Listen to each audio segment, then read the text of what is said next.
أعوذ بالله من الشيطان الرجيم بسم الله الرحمن الرحيم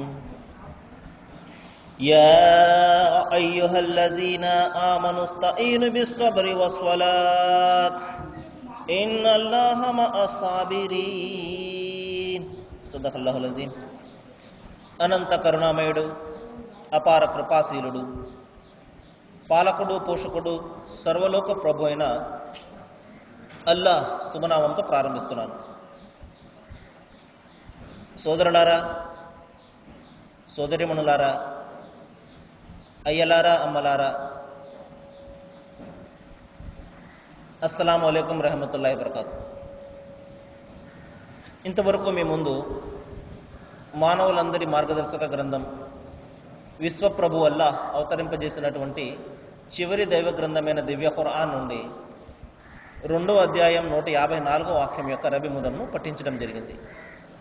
దీని అనువాదము: ఓ విశ్వాసులారా, మీరు సహనం ద్వారా మరియు నమాజు ద్వారా అల్లాహ్ సహాయాన్ని వేడండి.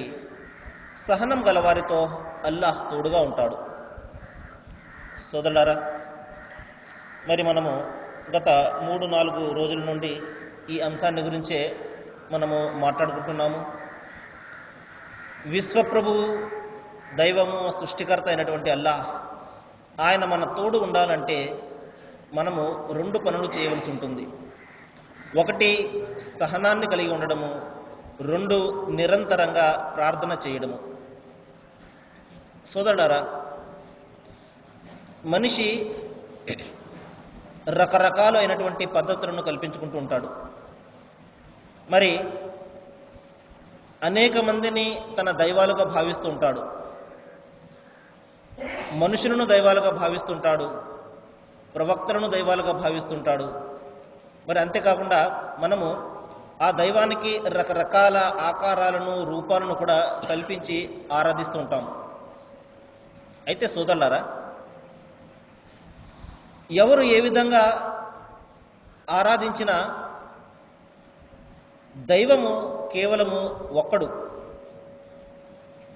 కాబట్టి మనిషి భావించినది సత్యం ఎంత మాత్రం కూడా కాదు. ఒకవేళ అతను అసత్యాన్ని భావించి సత్యం అనుకున్నా, సత్యాన్ని అసత్యంగా భావించినా ఎంత మాత్రం కూడా అది నిజం కాదు సోదరులారా. ఎందుకంటే దైవాన్ని మనము ఆయన యొక్క గుణగణాలతోటి గుర్తుపెట్టుకోవాలి. ఆయన యొక్క గుణగణాలతోటి మనము ఆయనను గుర్తించాలి. కాబట్టి మనిషి భావించిన వారందరూ కూడా దైవాలుగా ఎంత మాత్రం కూడా అవరు. దైవం ఎవడవుతాడంటే ఎవరైతే మనిషిని పుట్టించాడో, ఎవడైతే మనిషిని సృష్టించాడో ఆయన మాత్రమే దైవం అవుతాడు. కాబట్టి మనుషులు కల్పించుకున్న వారందరూ కూడా దైవాలుగా ఎంత మాత్రం కూడా అవ్వరు. కాబట్టి మనుషులు ఈ విధంగా మరి అతనికి ఎవరైనా బాగా నచ్చితే అతనిని దైవంగా భావిస్తాడు. మరి ఆ విధంగా భావించిన వాళ్ళలో మనుషులు ఉంటారు. ఈ విధంగా మరి సినిమా తారలు ఉంటారు, రాజకీయ నాయకులు ఉంటారు, క్రికెట్ స్టార్లు ఉంటారు. ఈ విధంగా మనిషి రకరకాలుగా మరి తన దైవాలుగా భావించడం జరుగుతుంది ఈ ప్రపంచంలో. అయితే సోదరులారా, మనిషి తాను ఏదైతే అనుకుంటాడో అది ఎంత మాత్రం కూడా నిజం అవ్వదు. కాబట్టి దైవాన్ని అతను గుణగణాల ద్వారా గుర్తించాలి. దైవానికి ఉండే మొట్టమొదటి గుణం ఏమిటంటే ఆయన సృష్టికర్త అయి ఉంటాడు తప్పించి సృష్టి అవ్వడు. సృష్టి అంటే పుట్టించబడేవారు, అందరూ కూడా సృష్టించబడేవారు. ఈ ప్రకృతి కానివ్వండి, ఈ మనుషులు కానివ్వండి, ఈ జీవులు, ఈ జంతుజాలము, ఈ చెట్లు, ఈ పుట్టలు, ఈ సముద్రాలు, ఈ నదులు, ఇవన్నీ కూడా దేవుని చేత సృష్టించబడ్డ సృష్టితాలు ఇవన్నీ కూడా. కాబట్టి సృష్టితాలను మనం ఎంత మాత్రం కూడా దేవుని స్థానాన్ని ఇవ్వకూడదు. వీటినన్నింటినీ పుట్టించినటువంటి ఆ సృష్టికర్త ఆయనను మాత్రమే దైవంగా మనము గుర్తించాలి. మరి ఆయన మానవుల వల్లే ఆయనకు జన్మ ఉండదు, పుట్టుక ఉండదు. అదేవిధంగా మానవుని వల్లే ఆయన చనిపోవడం కూడా ఆయనకు ఉండదు, మరణం కూడా ఆయనకు ఉండదు. ఆయనకు సాటి సమానం ఎవరు కూడా ఉండరు. ఆయన రూపాన్ని మనం ఎంత మాత్రం కూడా చూడలేము. కాబట్టి ఈ విధంగా ఎవరైతే గుణగణాలను కలిగి ఉంటారో ఆయన మాత్రమే దైవం అనిపించుకుంటాడు. ఈ విషయాన్ని మనము చాలా బాగా జ్ఞాపకం పెట్టుకోవాలి. ఎవరైనా మనను నిద్ర నుండి లేపినప్పటికీ కూడా నీ దైవం ఎవరు అనగానే నా దైవము సృష్టికర్త అయి ఉంటాడు, ఆయన పుట్టడు, ఆయన చనిపోడు, మరి ఆయన కంటికి కనిపించడు, ఆయనలాగా ఎవరు కూడా ఉండరు అని మరి అతను నిద్ర నుండి లేపినప్పటికీ కూడా ఈ గుణగణాలను గురించి అతను చెప్పాలి. అంత బలంగా దైవం పట్ల అతనికి విశ్వాసం కలిగి ఉన్నప్పుడే నిజమైనటువంటి దైవ భావన అతనిలో ఉన్నట్టు. అలా కాకుండా అతను తన ఇష్టం వచ్చినట్లుగా దైవాన్ని గురించి భావించినంత మాత్రాన మరి అది దైవము, అది భక్తి ఎంత మాత్రం కూడా అనిపించకూడదు సోదరులారా. కాబట్టి మనము అనుక్షణం కూడా ఈ విషయాల గురించి ఆలోచించాలి. కాబట్టి ఆ సృష్టికర్తనే మనము రకరకాలైనటువంటి పద్ధతులు, రకరకాలైనటువంటి పేర్లతోటి మనం పిలుచుకుంటాం. ఆయనను మనము అల్లాహ్ అని అరబీ భాషలో పిలుస్తాము, యెహోవా అని హిబ్రూ భాషలో పిలుస్తాము, మరి దైవం అంటాము, దేవుడు అంటాము, భగవంతుడు అంటాము, మరి సృష్టికర్త అంటాము, సర్వేశ్వరుడు అంటాము. కాబట్టి పేరు ఏదైనా ఆయన మాత్రము మనము గుణగణాలతోటి గుర్తుపెట్టుకోవాలి. ఆయన పుట్టడు, ఆయన చనిపోడు, ఆయన రూపం ఎవరికి తెలియదు, ఆయన సృష్టికర్తే ఉంటాడు. కాబట్టి మనము ఎవరినైతే దైవాలుగా భావిస్తున్నామో వాళ్లకు ఈ లక్షణాలు, ఈ గుణగణాలు ఉన్నాయా లేదా అనేది ముందు మనం పరిశీలించాలి. కాబట్టి సోదరులారా, మనకు ఒకరు ఎంతగా నచ్చినా, మనకు ఒకరు ఎంతగా ఇష్టమున్నా మనం వాళ్ళకి దేవుని యొక్క స్థానాన్ని ఎంత మాత్రం కూడా ఇవ్వకూడదు. ఈ విషయాన్ని మనము బాగా జ్ఞాపకం పెట్టుకోవాలి. ఆ దైవాన్ని గురించి, ఆ విధమైనటువంటి గుణగణాలు గల దైవము అల్లాహగా మనకు అంతిమ గ్రంథం ఖురాన్లో పరిచయం అవుతున్నాడు. ఆయన చెప్తున్నాడు, ఓ మానవులారా, మీకు ఆ దైవం యొక్క సాంగత్యం కావాలంటే, ఆ దైవం యొక్క సహాయం మీకు కావాలంటే మీరు 2 పనులు చేయవలసి ఉంటుంది. 1, సహనాన్ని మీరు ప్రదర్శించాలి. 2, నిరంతరం కూడా ప్రార్థన ద్వారా ఆయనతో మీరు అనుసంధానాన్ని కలిగి ఉండాలి. అందుకనే ప్రవక్త ముహమ్మద్ సల్లల్లాహు అలైహి వసల్లం వారు చెప్పారు, మరి ఎవరైతే తన దినములో, తన రోజులో 5 పూటల్లో కూడా ఎవరైతే ఈ ప్రార్థనను స్థాపిస్తాడో వాడు నిజంగా తన ధర్మాన్ని స్థాపించినట్లు, వాడు నిజమైనటువంటి విశ్వాసి, వాడు నిజమైనటువంటి దైవభక్తి గలవాడు అని చెప్పడం జరిగింది. మరి ఎవరైతే దీన్ని విడిచిపెడతారో మరి వారు తన ధర్మాన్ని విడిచిపెట్టినట్లే, వారికి దైవానికి ఎంత మాత్రం కూడా సంబంధం లేదు అని చెప్పడం జరిగింది. మరి మరొక సందర్భంలో ప్రవక్త ముహమ్మద్ వారు చెప్పారు, ఎవరైతే తన ఇంటి ముందు ఒక కాలువ ప్రవహిస్తూ ఉన్నప్పుడు ఆ కాలువలో ఒకసారి స్నానం చేస్తే అతని ఒంటి మీద మురికి ఏదైనా మిగిలి ఉంటుందా అని తన శిష్యులను అడిగారు. ఓ ప్రవక్త, మరి స్నానం చేస్తే ఏ విధంగా అయితే మురికిపోతుందో అదేవిధంగా అతని శరీరం అంతా కూడా మురికి పోతుంది కదా, ఇంకా మురికి ఏ విధంగా బాకీ ఉంటుంది అన్నారు. అప్పుడు ప్రవక్త వారు చెప్పారు, ఒకవేళ అతను 5 పూటల స్నానం చేస్తే అతని ఒంటి మీద ఏదైనా మురికి బాకీ ఉంటుందా అన్నారు. ఒక్కసారి స్నానానికి మురికిపోతుందే, మరి 5 పూటల్లో చేస్తే ఎంత పరిశుద్ధంగా ఉంటాడు కదా అని శిష్యులు చెప్పారు. ప్రవక్త వారు ఇదే చెప్పారు, మరి ఎవరైతే 5 పూటల్లో కూడా తాను ప్రార్థనను స్థాపిస్తాడో అతని ఒంటి మీద, అంటే అతని మనసులో ఏ విధంగా మాలిన్యం ఉండదు, పాపాలన్నీ కూడా దైవము కడిగి వేస్తాడు అని చెప్పేసి ప్రవక్త వారు మరి శుభవార్తనిచ్చారు. మరి అంతేకాకుండా మరొక సందర్భంలో చెప్పారు, ఏ విధంగా అయితే చెట్టు నుండి పండుటాకులు క్రిందకు పడిపోతాయో అదేవిధంగా ఈ నమాజు ద్వారా, ఈ ప్రార్థన ద్వారా మనిషి చేసే చిన్న చిన్న పొరపాట్లు, ఈ చిన్న తప్పులన్నీ కూడా దైవము అతని నుండి తొలగించి వేస్తాడు. మరి పండుటాకులు రాలినట్లుగా అతని నుండి అతని పాపాలు కూడా రాలిపోతాయి అని చెప్పేసి ప్రవక్త వారు శుభవార్తనివ్వడం జరిగింది. కాబట్టి సోదరులారా, దైవానికి దగ్గరయ్యే అత్యున్నతమైనటువంటి మార్గం ఏమిటంటే ప్రార్థన. కాబట్టి ఈ ప్రార్థన ద్వారా దైవము ఏమి ఆశిస్తున్నాడు అంటే మరి అనుక్షణం కూడా ఈ దాసుడు తనతో అనుబంధాన్ని కలిగి ఉండాలి. మరి ప్రార్థనకు మధ్య అతను చేస్తున్నటువంటి చిన్న చిన్న పొరపాట్లన్నీ కూడా దైవము క్షమించి వేస్తాడు. మరి ఎవరైనా తన జీవితంలో ఈ ప్రార్థనను స్థాపించినట్లయితే నిస్సందేహంగా అతను చెడులు అనేవి ఉండవు. ఒకవేళ అతను ప్రార్థన చేస్తూ కూడా చెడులు చేస్తున్నాడంటే ఆ ప్రార్థన వలన అతనికి ఏ విధమైనటువంటి ప్రయోజనం రావడం లేదన్నమాట. మరి ప్రవక్త ముహమ్మద్ సల్లల్లాహు అలైహి వసల్లం వారు ఒక సందర్భంలో చెప్పారు, దైవము ఆ భర్తను కరుణిస్తాడు ఎవరైతే నడిరేయి లేచి తన భార్యను కూడా లేపి ప్రార్థన చేస్తారు. ఇద్దరు కూడా దైవము ఆ వ్యక్తిని అనంతంగా కరుణిస్తాడు. మరి దైవము ఆ భార్యను కూడా కరుణిస్తాడు.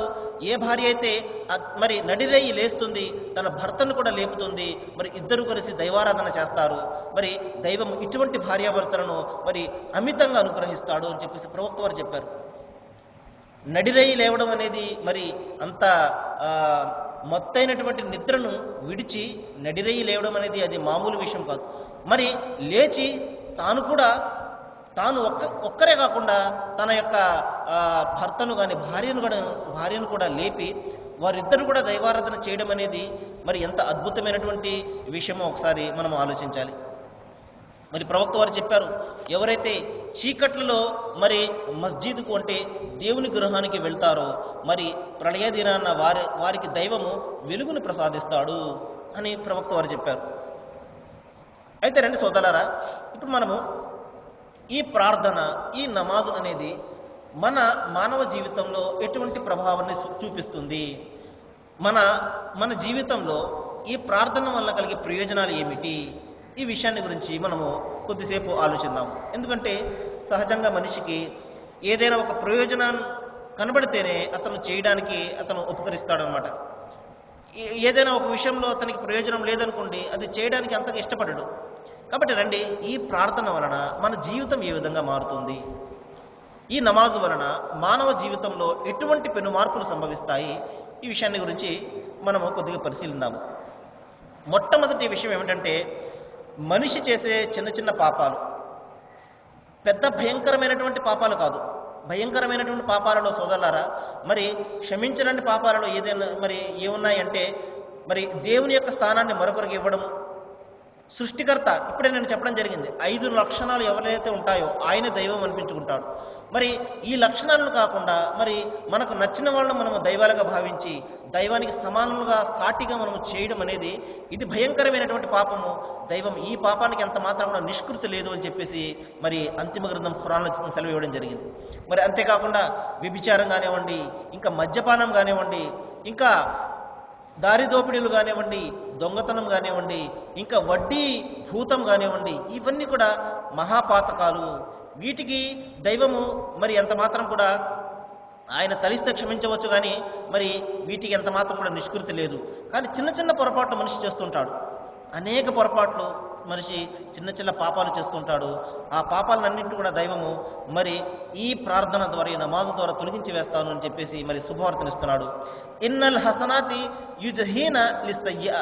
నిస్సందేహంగా నమాజు అంటే ఈ ప్రార్థన అనేది చెడు విషయాల నుండి మిమ్మల్ని ఆపుతుంది. మరి సత్కార్యాలు అనేవి కూడా ఈ దుష్కార్యాలను సమసిపోయేలా చేస్తాయి. మరి నమాజు అనేది అత్యున్నతమైనటువంటి సత్కార్యం కాబట్టి మంచి పనులు ఎప్పుడైతే మనం చేస్తామో ఆ మంచి పనులు చెడు పనులను మరి తుడిచివేస్తాయి అని చెప్పేసి అంతిమ గ్రంథం ఖురాన్లో చెప్పడం జరిగింది. కాబట్టి దాసుడు ఎప్పుడైతే ఒక నమాజుకు మరొక నమాజుకు మధ్య చిన్న చిన్న పొరపాట్లు చేస్తుంటాడో మరి ఆ పొరపాట్లను దైవము తొలగించి వేస్తాడు. మరి అంతేకాకుండా మరి ఇదేమిటండి, నమాజును ఎవరైతే ఆచరిస్తుంటాడో మరి వాళ్ళు ఈ ఒక వ్యాపకంగా అంటే ఈ పాపాలు చేయడం, తప్పులు చేయడం అనేది ఎలాగో దేవుడు క్షమిస్తాడు కదా అని చెప్పేసి దాని నుండి బయటపడే ప్రయత్నం చేయకుండా ఉండడం కూడా చాలా తప్పే. కాబట్టి ఏ వ్యక్తి అయితే మరి దైవం కోసము ఈ ప్రార్థనను చేస్తుంటాడో, ఈ నమాజును ఆచరిస్తుంటాడో, అతను ఈ తప్పుల నుండి బయటపడడానికి ప్రయత్నం చేయాలి. అరే నేను నమాజు చేస్తున్నాను, ఈ విధంగా నేను అబద్ధాలు పలకడం అనేది అది నాకు తగనటువంటి పని అని చెప్పేసి అతను బయటపడాలి దాని గురించి. సరే దైవం ఎలాగో క్షమిస్తాడు కదా అని చెప్పేసి అతని మామూలు జీవితాన్ని అతను కొనసాగిస్తూ, అబద్ధాలు కొనసాగిస్తూ, మరి చెడు పనులు కొనసాగిస్తూ ఒకవైపు నమాజు కూడా చేస్తున్నాడు అంటే అది వ్యర్థమైనటువంటి ఆరాధన అన్నమాట. ఆ తర్వాత దైవము చెప్తున్నాడు, మిమ్మల్ని ఇది అశ్లీలమైనటువంటి పనుల నుండి ఇది రక్షిస్తుంది అంటున్నాడు. సోదరులారా, ప్రస్తుతం సమాజము అశ్లీలత మరి ఈ అసహ్యమైనటువంటి ఈ పనులు, ఈ కార్యక్రమాలలో మరి మునిగిపోయి ఉన్నది. ప్రపంచమంతా కూడా ఈ అసహ్యత అనేది చాలా ఎక్కువగా ప్రబలిపోతుంది. ప్రధానంగా మన యువకులలో ఇది ప్రబలిపోతుంది. మరి మన యువకులు, మన యువ సమాజము సర్వనాశనం అయిపోవడానికి కారణము ఈ అశ్లీలతే. కాబట్టి ఒక్కసారి మనము మన చుట్టూ ఉన్నటువంటి ప్రపంచాన్ని పరిశీలించినట్లయితే సోదరులారా, శైతాను అనేవాడు మరి అశ్లీలత ద్వారా మనిషిని మార్గం తప్పించడానికి ప్రయత్నం చేస్తున్నాడు. ఎక్కడ చూసినా మన అశ్లీలతే కనబడుతుంది, నగ్నత్వమే కనబడుతుంది. కానీ మరి మరి మంచితనం అనేది ఎక్కడ కూడా మన చుట్టూ మనం చూడడం లేదు. అవి మన టీవీల్లో చూడండి, ఆఖరికి న్యూస్ ఛానల్స్లో మనం చూసినప్పటికీ కూడా ఈ అశ్లీలత ఎక్కువగా కనబడుతూ ఉంటుంది. న్యూస్ ఛానల్స్ వారు చూపిస్తుంటారు, పలానా పార్కులో ఈ విధంగా అశ్లీలత కనబడుతుంది అని చెప్పేసి అదే క్లిప్లను ఒకటికి 10 సార్లు చూపిస్తుంటారు. అశ్లీలతను రూపుమాపే నెపంతో, కారణంతో వారే రకరకాలైనటువంటి అశ్లీలతను మనకు చూపిస్తుంటారు. మరి ఈ రోజుల్లో న్యూస్ ఛానల్కి మించి ఎక్కువగా అశ్లీలతను చూపించేది మరొకటి ఉండదు. అంత భయంకరంగా తయారైపోయింది మన యొక్క ప్రపంచం. కాబట్టి ఈ అశ్లీలత ద్వారా ఈ శైతాను మార్గాన్ని తప్పించడానికి ప్రయత్నం చేస్తాడు. కాబట్టి అయితే దైవం చెప్తున్నాడు, ఈ నమాజు అనేది మరి మిమ్మల్ని అశ్లీలత నుండి రక్షిస్తుంది అంటున్నాడు. మరి ఏ వ్యక్తి అయితే ఈ ప్రార్థనను చేస్తాడో అతను ఈ వీటి వైపుకు వెళ్ళడు, వీటి జోలికి వెళ్ళడు. ఎందుకంటే ఈ విధంగా వెళ్ళినట్లయితే నేను చేస్తున్నటువంటి నమాజ్కు అర్థం లేదు అని చెప్పేసి అతను భావిస్తాడు. కాబట్టి సోదరులారా, ఈ రోజున మనము ఇంటర్నెట్ అనేది మన అందరికీ కూడా తెలుసు. ఇంటర్నెట్లో మరి సుమారు మన యువకులందరూ కూడా ఇంటర్నెట్లో గడుపుతుంటారు. ఈ ఇంటర్నెట్లో ఉన్నటువంటి అశ్లీలత మరి ఎక్కడ కూడా లేదు సోదరులారా. మరి అనేక వేల కొలది ఈ అశ్లీలమైనటువంటి సైట్లు ఈ రోజున ఇంటర్నెట్లో ఉన్నాయి.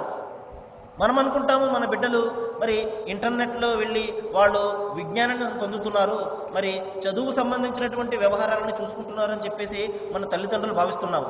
కానీ వారు చేసే పనులు మనకు తెలిసినట్లయితే ఎంత భయంకరమైనటువంటి పనులు ఉంటాయో మరి ఇంటర్నెట్ సెంటర్స్కు మనము చూసినట్లయితే తెలుస్తుంటుంది. మరి ఏ సైట్ మనం ఓపెన్ చేసినప్పటికీ కూడా అక్కడ అశ్లీలత కనబడుతుంటుంది, నగ్నత్వమే కనబడుతుంటుంది. మరి ఇంత భయంకరమైనటువంటి ఆకర్షణమైనటువంటి ప్రపంచంలో అశ్లీలత ఇంత సర్వసామాన్యమైనటువంటి మన ప్రపంచంలో మన బిడ్డ ఏ విధంగా రక్షింపబడతాడో ఒకసారి ఆలోచించండి. కాబట్టి ఈ ప్రపంచం అంతా కూడా అశ్లీలమయం అయిపోయింది, అశ్లీలతో నిండిపోయింది సోదరులారా. దైవం చెప్తున్నాడు, ఇన్న సలాత తన్హా అనిల్ ఫహషాయ్ వల్ మున్కర్. ఓ మానవులారా, ఈ అశ్లీలత నుండి తప్పించుకునే మార్గం ఏదైనా ఉంది అంటే మీరు 5 పూటల్లో కూడా ఈ ప్రార్థనను స్థాపించండి మీ జీవితంలో. ఈ అశ్లీలత దానంతట అదే పోతుంది. ఏ వ్యక్తి అయితే ఎవరైతే దేవుని గురించి, దేవుని భీతి గురించి ఈ 5 పూటల నమాజును స్థాపిస్తాడో అతను వీటి జోలికి వెళ్ళాడు అనమాట. అతను భావిస్తాడు, ఒకవేళ వెళ్తే అరే నేను నమాజ్ చేస్తున్నానే, దైవాన్ని నేను భయపడుతున్నాను, దైవానికి నన్ను ప్రశ్నిస్తాడు దీని గురించి అన్న భయం అతనిలో ఉన్నప్పుడు వీటి జోలికి వెళ్ళడు. ఎందుకంటే దైవం ఇక్కడ ఆజ్ఞాపిస్తున్నాడు, వల తక్రబు జినా. ఓ మానవుడా, నీవు అశ్లీలత వైపు, వ్యభిచారం వైపు నాకు ఎంత మాత్రం కూడా వెళ్ళకు, వాటి దగ్గరకు కూడా నువ్వు వెళ్ళకు అని చెప్పేసి దైవం ఆజ్ఞాపిస్తున్నాడు. కాబట్టి సోదరులారా, మనము ఈ మన బిడ్డలను రక్షించుకోవాలి అంటే వారికి చిన్నతనం నుండి కూడా మనము దైవభక్తిని, దైవభీతిని అలవాటు చేయాలి. అందుకే ప్రవక్త ముహమ్మద్ సల్లల్లాహు అలైహి వసల్లం వారు చెప్పారు, మీ బిడ్డకు 7 సంవత్సరాలు నిండగానే మీరు వారికి నమాజు వైపునకు తీసుకురండి. అతనిలో దైవభీతిని మనం ముందు నుండి కలిగించాలి. మొక్కై వంగనిది మానై వంగున అని చెప్పేసి మనకు పెద్దలు చెప్తారు. చిన్నతనం నుండి మనం వాళ్ళకి మనం నేర్పకపోతే పెద్దయిన తర్వాత వాళ్ళని మనం మార్చగలమా? కాబట్టి ప్రవక్త వారు చెప్పారు, మీ బిడ్డకు 7 సంవత్సరాలు నిండగానే మీరు దేవుని గురించి బోధించండి, దేవుని భయాన్ని వాడి మనసులో మీరు కలిగించండి అన్నారు. 10 సంవత్సరాలు నిండితే అతను ఒకవేళ నమాజుకు రాకపోతే కొట్టి కూడా మీరు ఆ ప్రార్థనకు తీసుకురండి. తద్వారా అతనిలో దైవభీతి కలుగుతుంది, దైవభక్తి కలుగుతుంది, దైవం ఒకడు ఉన్నాడు, ఆయన చూస్తున్నాడు అన్న భీతి అతనిలో కలుగుతుంది. 10 ఏండ్ల నుండి కూడా మనము అతనికి ఆ విధమైనటువంటి ట్రైనింగ్ ఇచ్చినట్లయితే అతను 15-16 సంవత్సరాలు వచ్చే వరకు కూడా అతనిలో దైవభీతి అనేది పాదుకుపోతుంది. మరి మనము ఏ విధంగా అంటే బయట ప్రపంచం ఎంత ఆకర్షణంగా అతన్ని ఆకర్షించినప్పటికీ కూడా, అశ్లీలత ఎంత ఆకర్షించినప్పటికీ కూడా అతను చెక్కు చెదరకుండా అతని మనసులో దైవభీతిని కలిగి మరి ఇటువంటి వాటి జోలి వైపునకు అతను వెళ్లకుండా ఉంటాడు. కాబట్టి మన బిడ్డల భవిష్యత్తు కోసము మనము తప్పనిసరిగా వారి మనసులో దైవభీతిని కలిగించాలి, మరి దేవుని పట్ల ప్రీతిని మనము కలిగించాలి. ఈ విధంగా మనము ఒక పవిత్రమైనటువంటి, పరిశుద్ధమైనటువంటి జీవితం గడిపితే ఆ దైవం ఏ విధమైనటువంటి ప్రయోజనాలను మనకిస్తాడో, ఏ విధమైనటువంటి సాఫల్యాన్ని, బహుమానాలను మనకిస్తాడో మనం వారికి చెప్పాలి. కాబట్టి అంతిమ గ్రంథం ఖురాన్లో చెప్తున్నాడు, మరి ఎవరైతే హద్దులు మీరు ప్రవర్తించి ఐహిక జీవితానికి ప్రాధాన్యతనిస్తారో మరి వారి నివాసము నరకం అవుతుంది అంటున్నాడు. కాబట్టి ఇక్కడ హద్దులు దైవం సూచించాడు. మరి అశ్లీలత వైపునకు వెళ్ళొద్దు అంటున్నాడు, మరి నగ్నత వైపునకు వెళ్ళకండి అంటున్నాడు. మరి నీ కళ్ళ ముందు ఒక అందమైన స్త్రీ నడిచి వెళ్తున్నప్పుడు నీవు నీ నీ చూపులను దేవుని యొక్క భయంతో క్రిందకు దించుకున్నావంటే నీకు దైవము విశ్వాసం యొక్క మాధుర్యాన్ని ప్రసాదిస్తాడు అని చెప్పేసి ప్రవక్త వారు సెలవడం జరిగింది. కాబట్టి అందమైన స్త్రీని చూడకుండా తన కళ్ళను అతను క్రిందకు దించుకున్నాడు కేవలం దైవభీతితోటి. మరి దైవం అతనికి విశ్వాస మాధుర్యాన్ని ప్రసాదిస్తాడు. మరి ఒక్కసారి చూసిందే నీ చూపు అవుతుంది, రెండవసారి నీ చూపు కాదు. కాబట్టి మొదటిసారి చూపు పడినప్పుడే నువ్వు మరల్చుకోవని చెప్పేసి ప్రవక్త వారు ఆజ్ఞాపించడం జరిగింది. ఈ విధంగా మన చూపులను మనము యథేచ్ఛగా సంచరించనీయకూడదు. ఈ విధంగా మన చూపులను మనము కాపాడుకోవాలి, మన నైతికత్వాన్ని మనము కాపాడుకోవాలి, మన శీలాన్ని మనము కాపాడుకోవాలి. శీలం అనేది చాలామంది భావిస్తుంటాము మరి స్త్రీలకేనండి శీలం అని చెప్పేసి. కాదు సోదరులారా, శీలము అనేది, క్యారెక్టర్ అనేది మరి స్త్రీకి ఎంత ముఖ్యమో పురుషునికి కూడా అంతే ముఖ్యము. కాబట్టి క్యారెక్టర్, శీలము అనేది ఇద్దరికి కూడా కావాలి.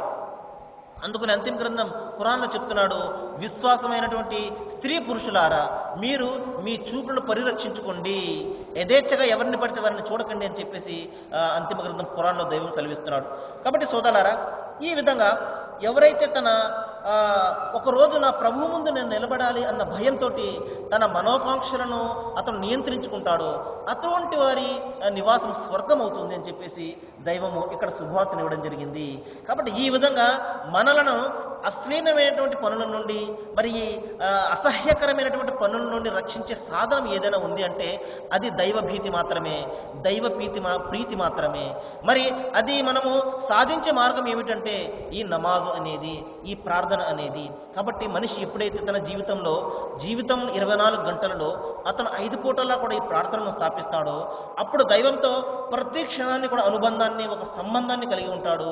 అది అతనిని తప్పులు చేయనివ్వకుండా రక్షిస్తుంది అన్నమాట. నేను దైవాన్ని ప్రార్థిస్తున్నాను సోదరులారా, మరి ఏ విషయాలైతే మనం ఇక్కడ మాట్లాడుకున్నామో వీటి మీద మనం బాగా ఆలోచన చేయాలని, మనము మన జీవితంలో మరి ఈ 5 పూటలా కూడా దైవం విధించినట్లుగా మనము ఈ ప్రార్థనను మన జీవితంలో స్థాపించాలని, అనుక్షణం కూడా దేవునితో మనం అనుబంధాన్ని కలిగి ఉండాలని, ఈ భయంకరమైనటువంటి ఈ పాపాల నుండి మనము బయటపడి దేవునికి ఇష్టమైన దాసులుగా మనము మారాలని నేను దైవాన్ని మరి మనకు ఆ శక్తిని, జ్ఞానాన్ని ప్రసాదించాలని నేను ప్రార్థిస్తూ వేడుకుంటూ ముగిస్తున్నాను. వాకిరు దావన అనిల్ హమ్దులిల్లాహి రబ్బిల్ ఆలమీన్. అస్సలాము అలైకుం.